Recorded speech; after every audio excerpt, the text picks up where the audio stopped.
If you're over 30 and you feel like you've tried it all, cardio, HIIT classes, Pilates, random YouTube workouts, and your body still isn't really changing, then this video is for you.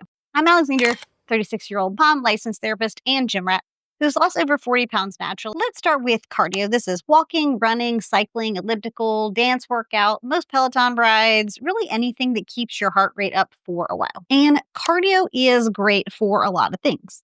It's great for heart health. It's great for blood pressure. It's great for stress and anxiety relief, improving endurance, burning calories during the workout itself. And if you feel mentally lighter after a walk or run, that's not in your head. That's real. But cardio alone isn't great at building muscle, raising your baseline metabolism, dramatically changing your shape. So if you're 35 or even 42 and lifting 5 to 6 days per week, eating less and your body still isn't changing, that's not a willpower problem. That's a programming problem. Your goal isn't work out more. The goal is use the right types of workouts in the right amounts for the results you actually want. So for the sake of this video, I'm going to break it down into 4 buckets for you. Bucket 1, cardio. Bucket 2, lifting. Bucket 3, classes and HIIT style boot camps. And number 4, Pilates and similar mind-body strength. And for each one, I want to walk you through what it can't do for your body, no matter how much you try, and how much women in their 30s plus realistically need. And then I'm going to give you a Winkly template that you can steal if you'd like. And hopefully that'll give you some guidance as well. For most women over 30, solid cardio target is 2 to 3 sessions per week, 20 to 40 minutes maximum, and mostly low to moderate intensity like a brisk walk or cycling. And maybe 1 interval day if your sleep and stress are decent, enough to support your heart and your mood, but not so much that you're exhausted, starving, and spinning your wheels. Now, strength training, the thing that most women are either intimidated by or told to avoid, except around here, y'all the real ones.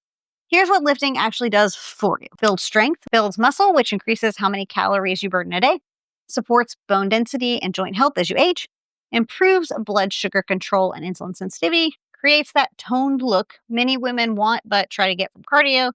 No, lifting does not make you bulky. You don't have the hormone profile, calories, or likely the time for that level of muscle gain without much intention. What lifting doesn't do, though, is it doesn't always feel like a sweaty beatdown, and 1 random lift a day here and there isn't enough to see real change.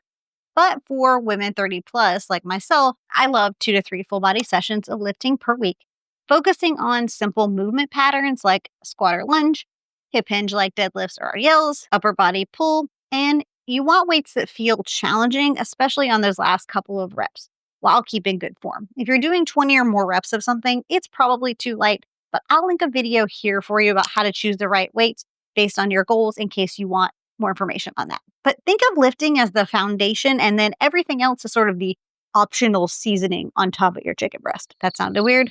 I don't know why I said that. Sorry. Now, the super popular workout style I mentioned is HIIT classes and burn boot camps, like Orange Theory style workouts, where you're doing a little lifting, a little cardio, going out and leaving light. And this is great for a lot of things, including community and accountability. It's great for helping you to push harder than you think you can and more than maybe you would alone.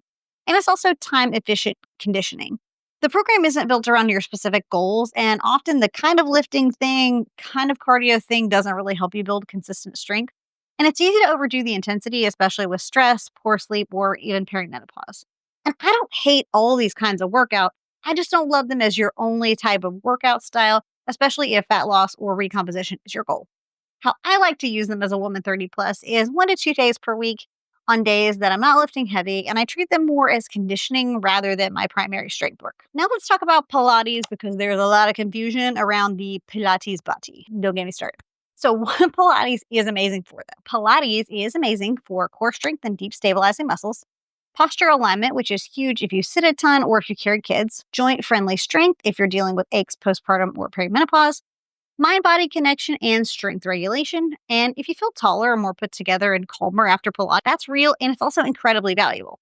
What Pilates isn't going to do, though, is give you a big calorie burn, help you gain significant muscle mass and strength in the same way that progressive lifting does, or enough by itself to drive any major fat loss. So if you love Pilates, you should keep it in your schedule. Just don't expect 2 to 3 days of Pilates per week with no lifting or nutrition changes to completely change your body composition. It's just not going to happen. So how I would use Pilates as a woman 30 plus is 1 to 3 times per week as a low impact strength or core day. as active recovery between lifting sessions and a way to support your spine, hips, and pelvic floor so that lifting feels better and more comfortable. Pilates with progressive lifting is a very powerful combo. Now let's plug this into real life. If your goal is fat loss or the toned look, I recommend lifting 3 times per week, all full body, cardio 2 times per week, 20 to 30-minute walks or light intervals, Pilates 1 to 2 times a week, short sessions or maybe one longer day, HIIT classes, optional, maybe 0 to 1 time per week if you really love it and you want to include those. If your goal is energy, mood, and feeling good in your body, then I'd recommend lifting twice a week, cardio 2 to 3 times per week, mostly walking, Pilates 1 to 3 times per week, depending on how your body feels. And then again, that optional 0 to 1 HIIT class so it doesn't wreck your recovery.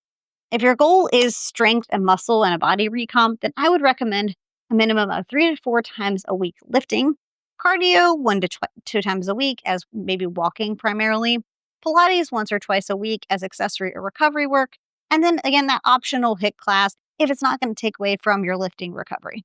You don't need all the things all the time. You just need the right mix for the season that you're in and for the goals that you have. So hopefully this will give you some guidance in terms of what you maybe want more of and maybe what you need a little bit less of.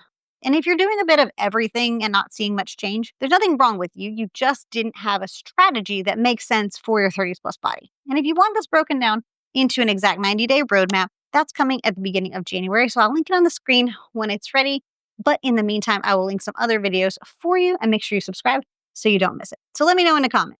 Are you a lifter? Are you a recovering HIIT addict? Are you a cardio girl or a Pilates girl? I would love to know. Make sure you subscribe. Until next time. Bye, friends.